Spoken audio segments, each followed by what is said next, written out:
बहुत बहुत शुक्रिया। दरअसल ये हत्या के साथ साथ इसको मॉब लिंचिंग कहा जा सकता है। सरकारी मॉब लिंचिंग है ये। अगर सरकारी अधिकारी कर्मचारी किसी को घेर करके इस तरह से मारते हैं तो ये सरकारी हत्या है। और इसमें मैं आपको बता दूं कि रामपुरा गांव में कल इनको किसी ग्रामीण ने अपना पेड़ काटने के लिए दिया था 10,000 रुपए में। जी। क्योंकि उसके छत के ऊपर, उसके मकान पर, उसका पुराना मकान था, उस पर वो उस पेड़ छाया हुआ था। उसको अंदेशा था कि जी। कहीं मेरा ये पेड़ टूट करके और मेरे मकान पे गिर गया तो मेरा घर उजड़ जाएगा, मेरा आशियाना उजड़ जाएगा। तो जी। इन्होंने वो लकड़ी ली थी 10,000 रुपए में, और ये उसको सारे दिन इन्होंने काटा। परसों इन्होंने, जैसा कि मेरी बात हुई और मुझे बताया गया है, अभी क्योंकि मैं दुर्भाग्य से सुबह बहुत जल्दी अजमेर आ गया था किसी काम की वजह से, और अब मैं वापस जी। लौट रहा हूं। जैसा कि आप देख रहे हैं मैं गाड़ी में ही हूं। तो जी। जी। परसों के दिन इन्होंने डीएफओ को 11,000 रुपए, जी। इसी लड़के ने, जैसा वो बच्चे बता रहे हैं, जी। 11,000 रुपए इन्होंने मंथली के हिसाब से पेमेंट किया था। और ये जी। पैसे लेते हैं।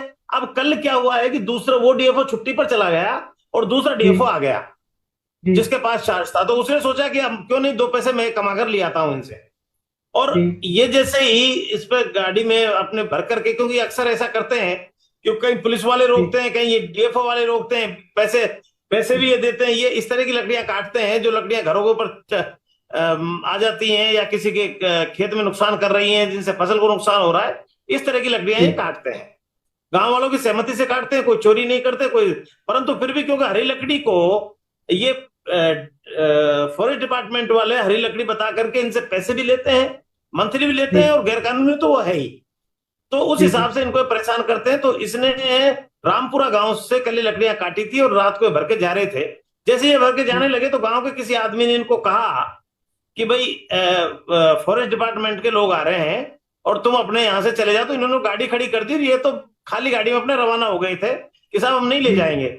परंतु इनको सूचना मिली कि इस रास्ते से वो जा रहे हैं, और रास्ते में किसी को फोन कर दिया कि भाई इस तरह की गाड़ी आ रही है जो पिकअप जी। है, और उस गाड़ी को आप लोग रोक लें।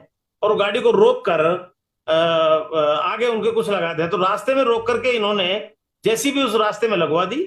और जेसीबी लगा के बाद में ये 8 आदमी तो थे फॉरेस्ट डिपार्टमेंट के, और जी। करीब जी। 4-5 थे ग्रामीण आदमी। इन्होंने ताबड़तोड़ जाकर के इन तीनों बच्चों, पांचों बच्चों पर हमला किया है, जी। जी। जिसमें दो लड़के तो वहां से अंधेरे का फायदा उठा करके इनसे निकल भागे। बाकी तीन को जी। इन्होंने इतनी बुरी तरह मारा है कि कोई नुकीला हथियार, जैसे कोई जी। कस्सा जी। टाइप होता है, वो उसके सीने में चुबो दिया और उसकी सारी आंत और अंदर से इवन हार्ट तक भी उसका बाहर निकाल लिया उस बच्चे का। और बाकी दो लड़कों को इतनी बुरी तरह मारा है कि वो मारते मारते उनको बेहोश कर दिया। अभी मेरी एडिशनल एसपी जो कोटपुतली है उनसे बात भी हुई है, और एडिशनल जी। एसपी कोटपुतली कह रहे हैं कि हम कड़ी से कड़ी सजा देंगे। तो मैंने उनसे कहा कि कड़ी से कड़ी सजा का तो हम आश्वासन रोज ही सुनते हैं, लेकिन जी। हमें लगा नहीं कि आप लोग कड़ी से कड़ी सजा देंगे। अगर हमारी जी। जगह अगर हमारी जगह कोई दूसरे कम्युनिटी के आदमी होते या दूसरे जी। किसी जाति के आदमी होते तो अब तक सरकार घुटनों पे आकर के 1 करोड़ रुपया, क्योंकि ये सरकारी आदमियों ने मारा है, 1 करोड़ रुपया और सरकारी नौकरी और सारे मुलजिम जेल में होते। तो एडिशनल एसपी का कहना है कि साहब मुलजिम तो हमने सारे भाग बुक कर हाथ में गिरफ्तार कर लिए हैं, हमने सारे जी। डिटेन कर लिए हैं। जी। अब ये है सरकारी मॉब लिंचिंग। तो सरकारी मॉब लिंचिंग में मेरी मांग ये है सीधी सीधी कि सरकार तुरंत प्रभाव जी। से जी। उनको नौकरी से बर्खास्त तो करेगी करेगी, साथ में इन जो ये पीड़ित पक्ष है इसको नौकरी दे, और उसको जो जिस तरह से मुआवजा देते हैं ऐसे मुआवजा इनको देना चाहिए। ये बहुत जघन्य अपराध है और सरकार के द्वारा वो जगह अपराध है। ना तो ये अब की बार किसी अगुवाधारी ने किया है, ना किसी जी। दूसरे किसी उसने किया है कि हिंदू संगठन पे जैसे अक्सर जो बातें, ये तो सीधा सीधा ये कि सरकार के द्वारा मॉब लिंचिंग है। और मेरा सरकार से मुतालबा है कि सरकार सीधा सीधा इनके लिए, इनको नौकरी से बर्खास्त करके, इनको तो जेल में 302 में डाल ही रही है, मॉब लिंचिंग की जी। धारा लगाकर, और इनको